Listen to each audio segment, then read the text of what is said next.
Good evening and welcome to the Laughing Monkey Music Show. Today we have on Billy Love. Billy is from Acendia. How are you? I'm doing great. How you doing? I'm doing good. I'm doing good. Um, you- you're new. You're a new. Actually, are a newer band to me. I enjoy your music, but your music's been kind of come up. Thank you. For me and for some of the viewers, could you kind of give us a little breakdown of a little bit of your history? Because I know we're going to promote you have a new single out, but it feels like there's like a lag time between your last pieces of music. So Yeah, if you kind of fill in the blanks here. yeah, for sure. So we released the first record in 2015 called The Lion and the Jester, and we were touring that guy until about 2017. And when we finished touring, we started working really hard on the next record. Um, and that's kind of where we went through a little bit of puberty with the band, where it was like Hmm. we did the first record, and then we had the growing pains of trying to find our sound, identity crisis. We were all getting like, older and stuff like that. So Yeah. there's a bit of Oh, turbulence. Oh, oh, you're we good. got. Jamie, just that's weird. You there? Hello. Yeah, I'm here. Hi. How you doing? Good. I just wanted to make sure you guys got on. I'm gonna shut up and go away. Okay, great. What is that green little highlight on you for some reason? That's really weird. On me? Yeah, no, the box, kind of weird. All right, anyway, let's continue on. Pick up. I'll Okay. edit it. Yeah. So yeah, so I was pretty much saying. So after the first record, we kind of had that awkward growing pains phase where we were trying to figure out our sound and everything. Um, and then we finally landed on like common ground, and we started writing the next record. And we got Gavin Brown involved, our producer. He's done acts like 3 Days Grace, Bailey Talent, Tragically Hip, Canadian dude. Anyway, so we ended up finishing recording the record literally the weekend that COVID came and like shut. It was like March 15th or something was like our last like date at the studio. And then we had this record that we were like, do we release in a pandemic or not? Like we didn't know what to do. So we're like, all right, it doesn't go stale. It's not a good that rots. So we're like, let's just hold on to it because you spend a lot of money, you spend a lot of time and a lot of effort, and throwing it into a dead zone, which is exactly what the pandemic was, especially in the beginning, was something we decided not to do. So then we waited, and then the pandemic turned out to be 2 years, and here we are 7 years later. And now we came out with our first single on July 15th called "This War." I saw the video. It's really good. I like your sound. I really don't. I couldn't figure out like what genre I'd put it in. Actually, I couldn't place it. I mean, Oh, obviously your influences are varied. You know, yeah, yeah, so some of the newer rock, some of the newer metal, I guess, and some of the older metal, right? yeah, That's kind of a yeah, mixture. yeah, for sure, for sure. I think the Well, time span. Did you guys? I imagine you guys probably have a new sound already since you did your last album. well, actually, You had to wait. it's actually funny you say that. So we kind of have like an EP in between the two records, Hmm. which we never used. We only used one of the songs on that EP called "Heal My Broken." That it's on our new record, but we didn't release it because we were just like not happy with the sound, and it was that awkward phase, that puberty phase with the mullet and the braces, and it just quite wasn't up to snuff. But yeah, we've had our first record sound, then we had kind of the transitionary sound, and then now we're kind of here we are. And moving forward, we're like even developing even a little bit more of a new sound because we wrote this record 2 years ago now. So it's things change all the time if you're developing growing artists, right?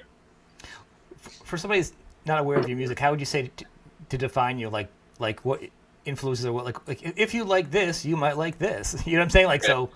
Yeah, so like when people ask me, I usually say we're in the active radio rock realm.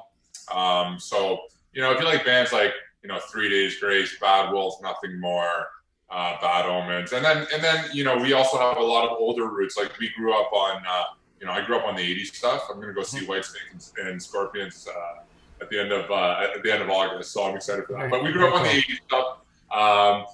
And then there was a lot of stuff in between, kind of like Kill Switch, Slipknot, these kind of guys. And so we're like, we have all those mixtures, all those elements, and we also have some European guys like bands like Nightwish, Camelot, In Flames from Sweden and Finland. So we're kind of all over the map, and that's kind of what makes our like mainstream rock sound a little bit different than everybody else's because we have these kind of weird influences. Like how many bands charting listen to Sonata Arctica. I bet you fucking 3. You know what I mean? So Right. yeah, that's kind of our thing.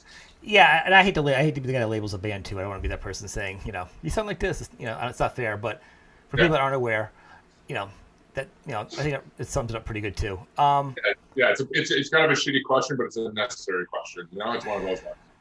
Well, I mean, I can say, well, it does sound like Bob Dylan. I mean, if someone's like, going like, you know what I mean? It's like, how do you kind of like, if you like this, you might like prog rock, and if you say, oh, you like prog rock and you like metal, you might like us, type of deal. It's not a good question, but it's the best question there is. So it's one of those ones. Yeah. It's a hard one. I guess the thing would be like, because I almost can hear a little prog in you too.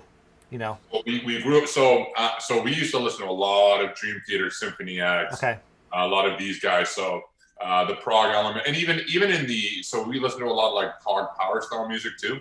Mm-hmm. So even in the power stuff, like even in Nightwish and Camelot and Sonata Arctica and these kinds of bands, Catatonia, you get these elements of prog in there. So power metal and prog metal tend to blend really well together. Yeah. So if you're doing power, you tend to be doing prog. If you have prog, you have some power elements. So yeah, we have a bit of a progressive sound to us. We honestly tried to refine it for this newest record. We shortened the lengths of the songs. We kind of standardized a little bit of the formats of the song. But it's one of those things where it's like I remember being in the studio and Gavin was always like, just repeat it, and we're like, fuck, you can't do that. Like, we end up like hating it or getting sick of it and want to like go to the next thing, build on it. And a lot of his thing is like, people aren't you. They're not writing the song, they're listening to the song, so you can take your like foot off the gas a little bit with progressiveness, and that's kind of how we went about the new record. Right. Before you did your first album, though, how long were you guys together before you even did it? We were kids. Like, you're still a kid. I'm old. Yeah. Yeah. Well, we were young. Like me, John, and Nick went to the same elementary school together. Okay. And then when we were in high school, we were like the very few metalheads in the suburbs of northern Toronto. So we were like, all right, we started jamming together, and then I just enrolled us in a battle of the bands. I was like, we're fucking doing it. So we did it, and we ended up winning it, and then we did a bunch more, and then we won a bunch of studio time, and then that's how we paid for the first record, was with a bunch of earnings from Battle of the Bands. Okay, that makes sense, because I'm like trying to understand like your sound is changing so much. It's interesting to see the lineages of like how long we had this sound for like 10 years, and then we decided we were tired of it. No, like you were actually still defining your sound during your first album. You guys were still finding yourselves. Yeah, well, we weren't even like, it wasn't like we're a band, let's write a record. It was like we were a bunch of kids that like rock, and then we went to Battle of the Bands, and we were like, we have some songs kind of, and it just turned into us being a band. It was like one of those things, right? So it's definitely kind of a weird arrangement how it started, but yeah, like when we wrote the first record, we were all in high school. I was listening to primarily progressive power metal from Europe, right? Although like I have a very eclectic taste. Like I always was listening to like country pop and dance and that kind of stuff, but it really at that time I was really engulfed in those kinds of bands like Sonata Arctica, Firewind, Camelot, Nightwish. Yeah. So like that was our sound, and then we matured as people, and our music taste matured and got a little bit wider, and then things started changing, and then the new sound kind of reflects where we're at today and who we are today. Is there a focus on the lyrics, or is it just like a general thing? Oh, the big focus. So especially working with a guy like Gavin, I always say like he's a storyteller. Like how he writes is he writes stories, and that was something that was kind of new to us, because coming from the realm of like European power metal, it was like half the bands were Finnish and Swedish and fucking barely spoke English. So they're great. They're still write great lyrics. Don't get me wrong, but it was very like Ronnie James Dio influence, where it was like kind of like Game of Thronesy. Whereas like when you talk to a guy like Gavin, who's done bands like 3 Days Grace, he's like, what are you trying to say? And I'd be like, oh, I'm trying to say this. He's like, then say that. This. Like he takes out the metaphor, removes the metaphor, makes it very explicit. So there was a massive like detail-oriented approach to writing the lyrics, and that came a lot from Gavin and his style. That's good. It's good. It sounds like a mentor and a good editor, like a good book editor. To kind of that was good. You get it out. When you're upset with somebody, they're like, write a letter. Yeah. And then when you're done writing the letter, go back and read it, and then throw it out. Yeah. And then get to your point. Well, that's exactly what it was. He's like, I bring him something. He's like, that's not good. and then they'll be like, oh, okay, fuck you. But get it out of your system so it's passed, and then you can move forward again. But that's going to make you a better songwriter. I mean, and the songs, some bands are. But here's the thing. The other thing is now, like, you're in a, controversy and politics, everything else is really good for rock. Has always been, except nowadays, politics are so heated. You really don't want to take any sides because because you can destroy your bands, like half your audience, like no matter what. It's so split now. It's not like it used to be. Like in rock and roll, you can be like, yeah, the PMRC, whatever, Ronald Reagan. It's not like that now. It's like if you pick a side, you're drawing a line in the sand, and it's not good for any artist. Yeah, well, yeah, and that's very. That's the danger of the political lyrics, or lyrics that might be woke. I think, right? Yes. Well, so the each member has their own politic, and we try and treat Acendia as a corporation. And the reason why we do that is because exactly that. Like, I could come up with my political stance, and all I did was I took my audience and cut it in half. Right. You know what I mean? They already love you, as an artist and as a band, and then it's like there's only so much more love you can get. Like the marginal benefit does not outweigh the cost of losing half your fucking fan base. So we try and keep politics out of it as much as possible. It's tough sometimes though, because like I always used to be like, why would I bring up politics? I'm an artist, I'm a musician, no one cares. But then it's like, then you have this like dark thing where it's like, well, I have a microphone and I can, maybe it's my duty as a responsibility, right? Yeah, a responsibility to make sure our world doesn't go to shit. So you have to balance that. It's a really tempting thing to balance. So, but for me, man, honestly, I just try and stay out of it because politics, they tend to cause more harm than good. Yeah, I wouldn't say it's a responsibility. You're not a superhero. You're a band. Exactly. And a band can make everybody happy. And I would think actually more people with some things in common, like music, two different sides can meet in the middle. Be like, oh, I like this band, two different sides. Clearly we like something, we can kind of work it out. I still think there's a happy medium for everybody. Yeah. And I think music and art is a good point for people to kind of meet in the middle. Yeah. For sure. I don't think bad if you don't want to do it, but I do think it's kind of divisive and it kind of hurts your audience and it doesn't help right now. Right. Well, yeah, I mean, like you can see there's been clear examples ever since the pandemic. The ones that I know that are obvious are like someone like Tommy Vex, for example, from Bad Wolves. I don't know, do you listen to Bad Wolves or follow them at all? I know. Okay, so Tommy Vex is their vocalist. They were popping off. They did a cover of "Zombie" by the Cranberries. Oh yeah. Okay, yes. Okay, I do. Okay, sorry. Those guys. Anyways, they came out with a couple records that were just, I thought, phenomenal. Over the pandemic, Tommy went a little bit, mama on the political side of things, and was like kind of all over the place on social media talking about his politics, and like, it caused the band to break up, and like now there's this big thing that's going on, and it's like, I just kind of want to avoid that, I just, and especially in a time where politics are so divisive, it's honestly kind of nice to have things like art that bring people together, because you forget that you're both people, and like, the person that you hate so much politically, like if you saw him driving his kid to work, you'd be like, oh, that's a good dude, like, you know what I mean, something like that. So I do. I mean, like 3 years ago, the same people that you're mortal enemies with, like, are all of a sudden like, you're friends. What I mean? All of a sudden, like, and opposite, like your best friends become your mortal enemies in your family, right? That's what this thing did. I mean, literally, and it's like, it's insane that it got that, like, this political thing could pull people apart. Yeah. And that's my point about the whole thing, where it's kind of good that you guys aren't. But then there's a challenge as a songwriter. How can you write something that's interesting and still topical? Because you want to be smart, unless you want to write about, rock things. And that's fun, too, because there's no wrong answer. Yeah. But as you're growing and maturing, you might have an opinion about something. Yeah. And you got to figure out how to write it and share it in a way that's beneficial to people. Right. Well, we're gonna throw some, I wouldn't say political opinion, but it's inevitable you're gonna write who you are in your songs, right? So we feel certain ways about what happened, and there's gonna be some stuff that's gonna be coming out, and it's not gonna be a finger pointing, finger waving thing, right. But it's gonna be like, hey, like, we kind of felt this was fucking stupid, and that's where we stand. And I'm not calling you an asshole for not agreeing with me, but this is how we felt, and there's gonna be that on the next record. But there's so many topics that you can write about. Like you're talking about, topics that are relevant to today. Like politics is super relevant. So which also puts you in a weird spot, like a couple of years looking back at your album, because if you want to have a career, you know what I mean? Yeah, of course, yeah.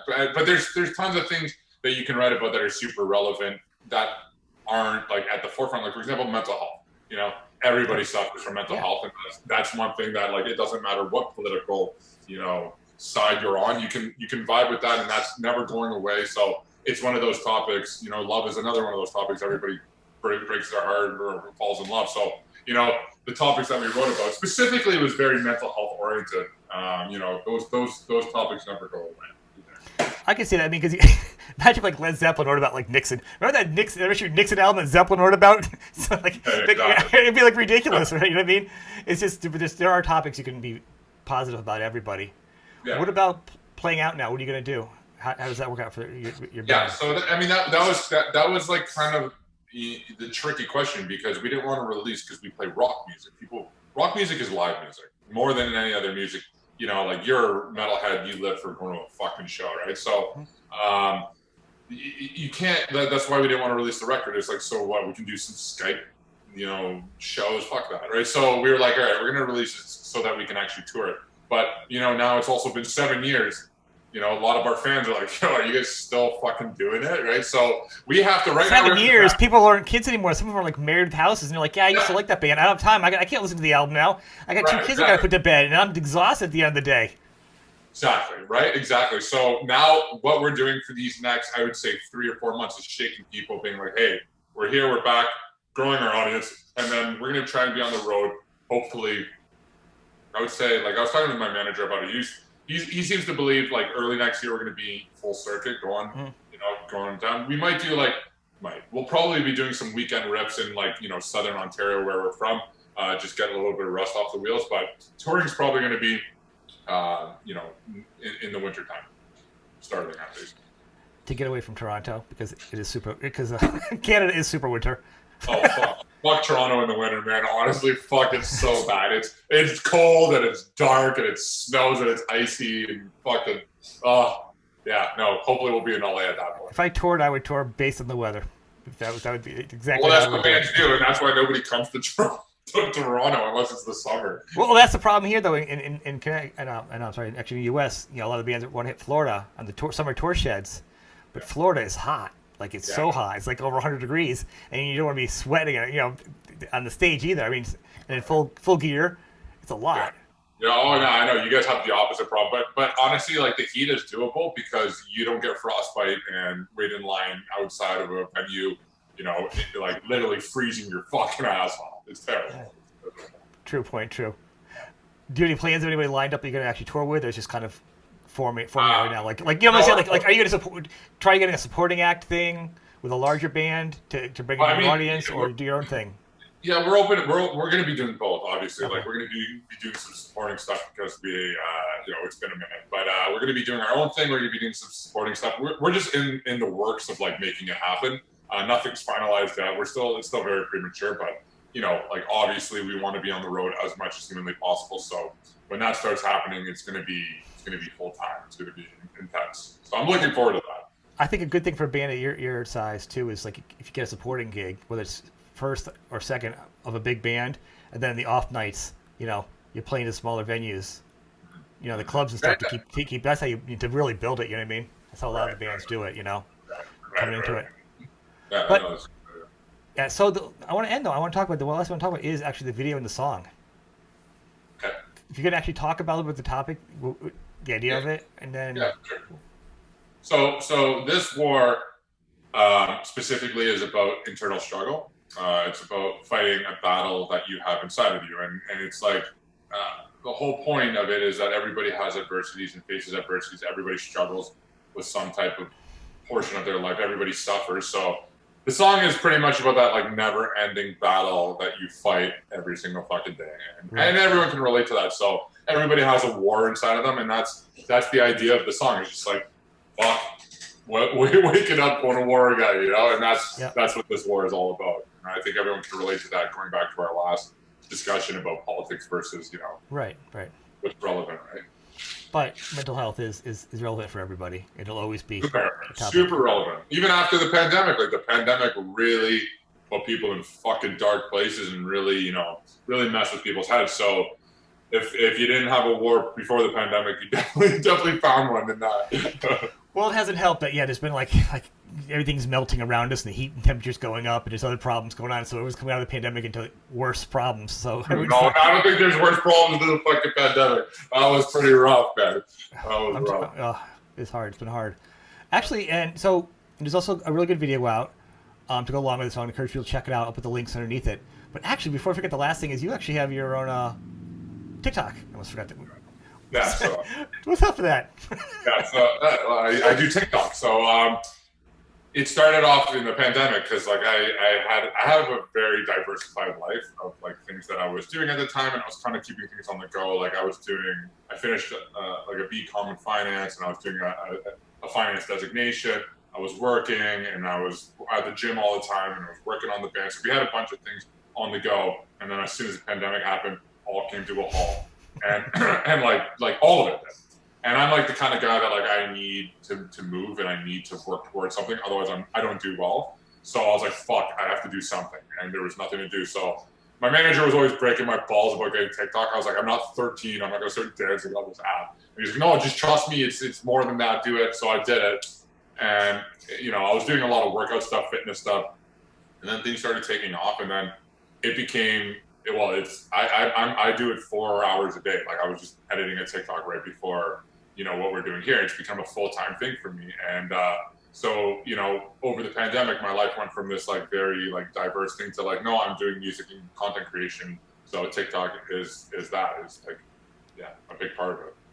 That's crazy. So like actually, how long is a TikTok video? Are they like a minute? Is there a time? Well, they can range anywhere from like 2 seconds to now it's up to 10 minutes. At least I can do 10 minutes because I think I have a big enough following that they test the app on like their bigger, well, not their bigger, but on the creators that have some type of following. So I can go up to 10 minutes on a video if I want to. Oh, okay, that's pretty cool. How often are you releasing them?